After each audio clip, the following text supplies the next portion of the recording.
கர்த்தருடைய நாமத்திற்கு மகிமை உண்டாகட்டும். கடந்த 7 மாதங்கள் தேவன் நம்மை கிருபையாக தாங்கி ஏந்தி சுமந்து எல்லா ஆபத்துகளுக்கும் வேதனைகளுக்கும் விரக்தியான சம்பவங்களுக்கும் விபத்துகளுக்கும் வியாதிக்கெல்லாம் விலக்கி நம்மை பாதுகாத்ததை நினைத்து தேவனை மனதார ஸ்தோத்திரிக்க வேண்டும். இந்த 8வது மாதம் முழுமையை கர்த்தர் நடத்தும்படியாக நம்முடைய வாழ்க்கை முழுமையாக தேவனுடைய சமூகத்தில் ஒப்புக் கொடுக்க வேண்டும். தேவன் நம்மை நித்தமும் நடத்த அவர் வல்லமை உள்ளவராயிருக்கிறார்.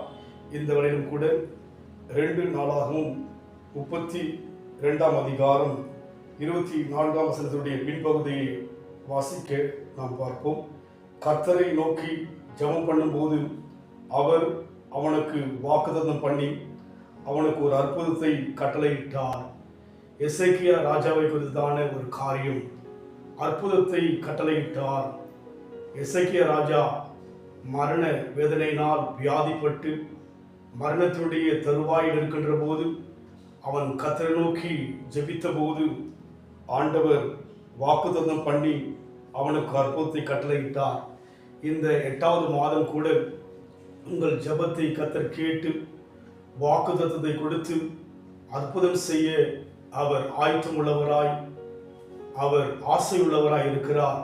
அதனால் இந்த மாதமெல்லாம் நம் தேவைகளுக்காக ஜெபிக்கவும் வாக்குத்தத்தத்தை நினைத்து தேவனை ஸ்தோத்திரிக்கின்ற போது பல மாதமாக தடைப்பட்ட காரியத்தை இந்த மாதத்திலே தேவன் செய்ய, அற்புதம் செய்ய அவர் ஜீவனுள்ளவராய் இருக்கிறார்.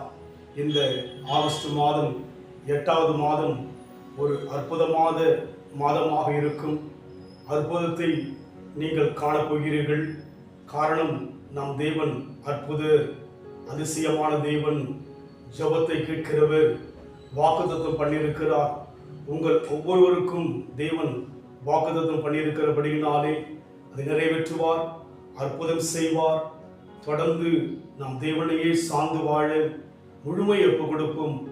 அன்றைக்கு எசேக்கியாவுக்கு அற்புதம் செய்த அதே தேவன் இன்றைக்கும் உயிருள்ளவராக உங்களோடு இருப்பதினாலே அற்புதத்தை தேவன் செய்ய நாம் காத்திருப்போம். ஒவ்வொரு ஆண்டு முழுவதும் எவ்வளவு அற்புதம் செய்தார், ஒவ்வொரு ஆண்டு முழுவதும் எவ்வளவு அற்புதம் செய்தார். வரும் காலத்தில் வருகை வரை வாக்குத்தத்தம் தந்து நடத்துவார். வரும் காலத்திலும் வருகை வரை வாக்குத்தத்தம் தந்து நடத்துவார். எந்த நேரமும் போதுமே இயேசு எனக்கு ஒத்தாசை, எந்த நேரமும் போதுமே இயேசு எனக்கு ஒத்தாசை. இயேசு ராஜனை ஸ்தோத்தரிப்பேன், இந்த ஏழையின் ஜெபம் கேட்டார்.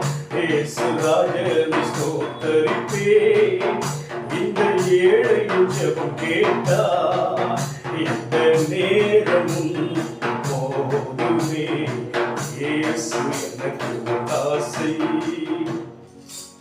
அன்றைக்கு ஜெபத்தை கேட்டு வாக்குத்தத்தத்தை அனுப்பி ஆண்டவர் அற்புதம் செய்தது போல இன்றைக்கும் இந்த மாதம் அன்பின் ஆண்டவரே நோக்கி பார்க்கிற உங்கள் ஜனமாகி எங்களுக்கு அற்புதம் செய்ய நீர் வாஞ்சையுள்ளவரும் அக்கறை உள்ளவரும் எங்கள் மேல் அங்கலாய்க்கின்ற தேவனாய் இருப்பதற்காக நன்றி செலுத்துகிறோம். அப்பா, உன் சமூகத்தில் ஒப்புக் கொடுக்கிறோம், அற்புதத்தை எதிர்பார்க்கிறோம். உங்களுடைய நாமத்தை எங்கள் வாழ்க்கையில் மையப்படுத்துங்க. இயேசுவின் நாமத்தில் பிதாவே, ஆமென். கர்த்தர் ஆசீர்வதிப்பாராக.